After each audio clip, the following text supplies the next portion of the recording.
प्यारे बच्चों नमस्कार। आज हम बिहार बोर्ड का 7.2 का क्वेश्चन नंबर 7.2 का है ना, यहाँ लिख देते हैं 7.2 का क्वेश्चन नंबर 2 हम देख रहे हैं। एक्सरसाइज है ना, चैप्टर 7 यहाँ लिखा हुआ है। उसके बाद मान लीजिए कि हमने एक क्या कहते हैं बिंदु इतना इतना को है ना जोड़ने वाली रेखाखंड को समत्रिभाजित करने वाले बिंदुओं के निर्देशांक ज्ञात कीजिए। तो हमने पॉइंट सिलेक्ट करा है। ए है point, this is A, this is point B, this is point. Okay, अब हम क्या लिख रहे थे, तो हम लैंग्वेज लिख रहे थे। तो हम ए तो कह रहा था माना बिंदु पी है ना और क्यू ए बी रेखाखंड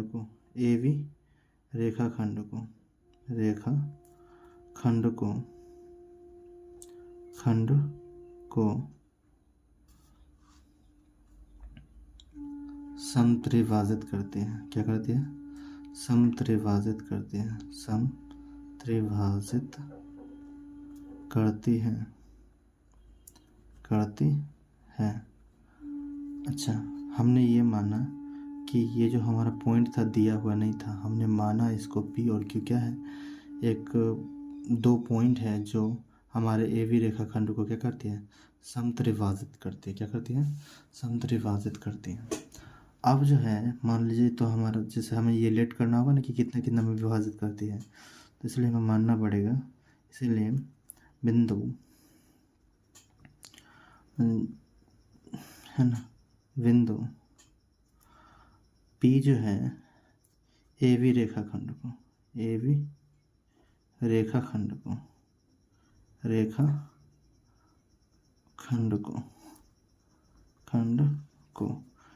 1:2 में विभाजित किया था, क्योंकि एक इधर है एक और यहाँ क्या होगा 1:2, यानी 1:3 में इसको 1:2 में इसको क्या करता है, डिवाइड करता है। ठीक है, तो ये क्या होता है 1:2 में तथा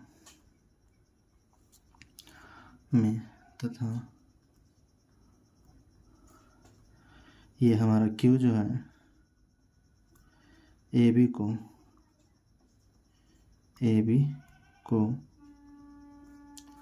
2:1 में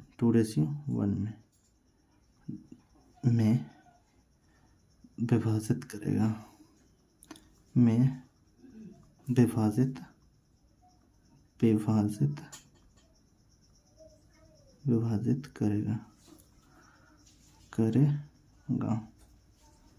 ठीक है, ये बात हमें समझ में आई। ठीक है, अब मान लीजिए कि ये हमारा, जैसे हमने क्या था, ये दो पॉइंट हमें मालूम नहीं था तो हमने पॉइंट किया। जैसे एक ए और बी को क्या करता है पहले, है ना, पी करता है सम दो मतलब 1:2 में। फिर ये जो इसके बाद ये दो, इधर 2 था तो इसलिए हम यहाँ 2 दिए। अब ये जो क्यू है, क्यू हमारा रेखाखंड ए बी को किस करता है, 2:1 में करता है। तब यहाँ जो ये जो विभाजित करता है, इधर 1 हो गया, इधर क्या हो गया 2 है, इसलिए हम क्या लेंगे 2:1 हो जाएगा, है ना। ये हमारा 1:2 और फिर ये हुआ 2:1, ठीक है, डिवाइड करते हैं। कुल मिला के बात ये। अगर हम इसको हम सिंपल वे में निकालने का कोशिश करेंगे तो हमारा देखिए क्या होगा। तो हमें पी का निर्देशांक ज्ञात करना है। तो इस अतः विभाजन सूत्र से, आप विभाजन सूत्र जानते होंगे, है ना। विभाजन सूत्र क्या होता है, अगर हम मान लीजिए हम पी का निर्देशांक निकाल रहे हैं तो x बराबर क्या होता है, x बराबर होता है ना mx2, और क्या होता है प्लस होता है। अगर वो हमारा मान लीजिए अंतर विभाजन करते हैं तो प्लस होता है, बाह्य विभाजन होता है प्लस, तो माइनस होता है। तो ये हो जाएगा हमारा nx1, है ना। ये x का कोऑर्डिनेट है, x का, है ना, निर्देशांक है, तो बात करते हैं। तो ये हमारा क्या होगा m+n होगा। क्या होगा m+n होगा।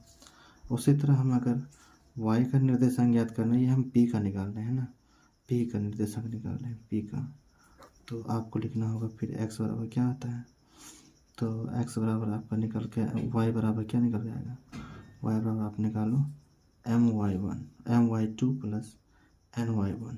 क्लियर है। फिर कुल मिला के बात ये है, हमारा आपको हो जाएगा m+n।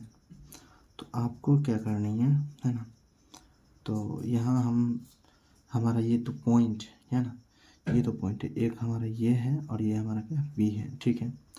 अब ये हमें पॉइंट डालनी है, तो आपको इसमें याद रखना है कि कौन हमारा x1 है, कौन हमारा x2 है, कौन हमारा y1 है, कौन हमारा y2 है। तो ये हमारा हो जाएगा x1 और ये हमारा होगा x2 और ये हमारा होगा y1 और ये हमारा होगा y2। क्या कुल मिला के बात ये समझ में आई क्या? तो अब हम यहाँ क्या करेंगे, है ना, तो आपका p जो निर्देशांक होगा x बराबर m हमारा क्या है, अच्छा इसको मानेंगे m रेशियो n में विभाजित करता है, ऐसा विभाजन सूत्र होता है ना। तो आप जानते होंगे, कुल मिला के बात ये है ना। अब यहाँ जो m n का बात करें तो ये m हो जाएगा, ये n हो जाएगा, है ना, कुल मिला के ये बात है, ठीक है। अब अगर हम इसको, है ना, तो सॉल्व करना शुरू करें तो हमारा m इसमें क्या हो जाएगा, m हमारा 1 होगा, तो 1 हम देना है, ठीक है। x2 क्या है, x2 -2 है, तो -2 दीजिए और प्लस n क्या है हमारा, n हमारा 2 है, 2 दीजिए। x1 क्या है, x1 हमारा 4 है, दे दीजिए।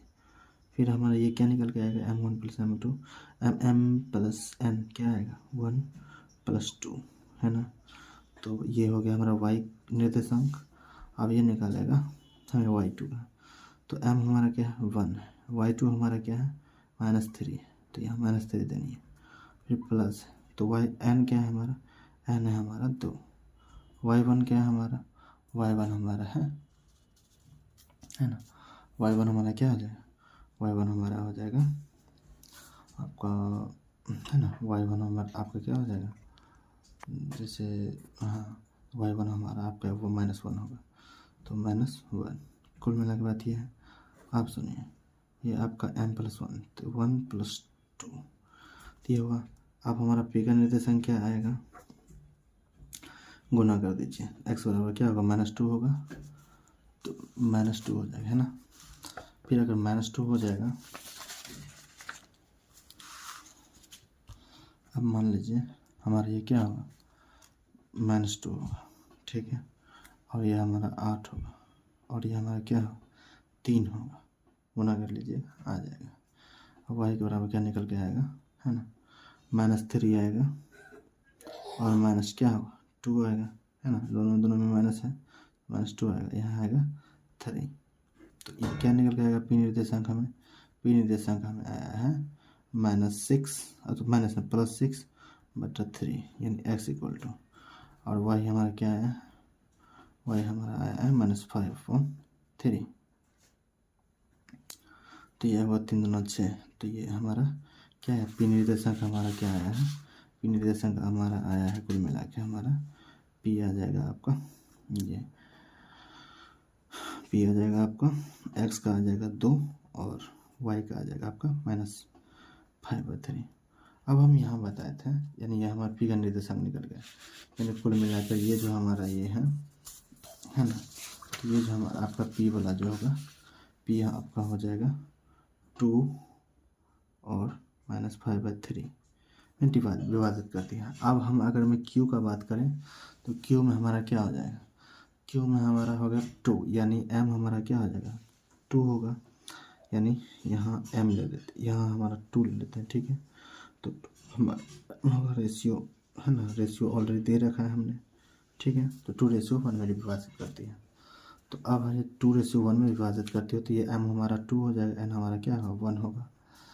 तो अब हमें आगे निकालना है, तो आगे हमको यही q का निर्देशांक निकालना है। क्या निकालना है, q का निर्देशांक क्यों का, तो क्यों का निर्देशांक निकालोगे तो क्या होगा बोलो, क्यों का निर्देशांक निकालोगे तो हमारा हो जाएगा फॉर्मूला उसी तरह से x बराबर mx2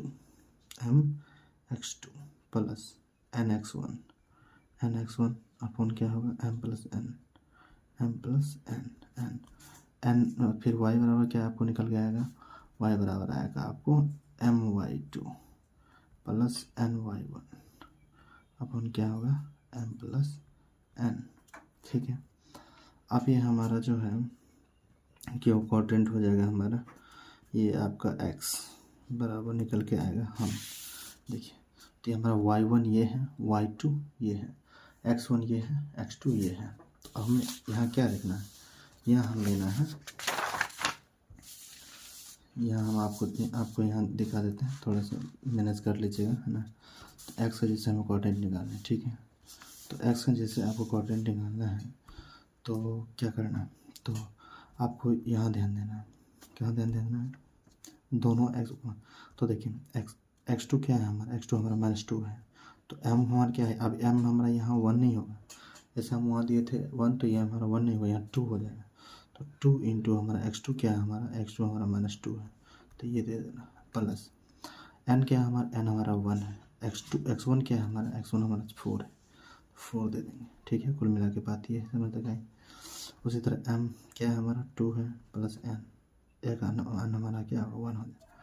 उसी तरह हमें y का कोऑर्डिनेट क्या निकल के आएगा, m हमारा 2 है, y2 हमारा क्या है, y2 हमारा -3 है, और प्लस n हमारा क्या है 1 है, और y1 क्या है -1 है। तो कुल मिला के बाद यहाँ तक आए, तो ये हमारा हो जाएगा m+1 यानी 2+1, ठीक है। बात समझ में आई क्या? ये हो गया। अब सुनो, x बराबर हमारा क्या आएगा फिर, यानी x बराबर आपका है ना, आपका ये x बराबर आएगा -4 और प्लस क्या होगा 4 अपन क्या होगा 3 होगा, और ये y हमारा फिर क्या आएगा, है ना, y आपका -6 और -1, यही आएगा ना, -6 और -1, कुल मिला के ये आएंगे। और ये क्या सॉरी 3 होगा, क्या होगा 3 होगा, 3 होगा। तो ये तो देखिए x बराबर क्या है 0/3, y क्या आएगा आपको -7/3, ठीक है। तो ये जो आपका क्यों है, क्यों से कोऑर्डिनेट है, क्यों कोऑर्डिनेट है ना, को क्यों निर्देशांक, तो हमारा क्या हो जाएगा, ये 0 हो जाएगा, x 0 हो जाएगा, और ये हमारा क्या होगा -7/3 हो जाएगा। क्या ये बात यहाँ तक समझ में आई क्या? बिल्कुल, आई होप कि आपको समझ में आया होगा। तो ये हमारा क्या निकल के आएगा 0 और -7/3, तो ये हमारा कोऑर्डिनेट निकल के आया, कुल मिला के ये आया, है ना। अगर हमें ये पता करना है सर एग्जैक्टली हमें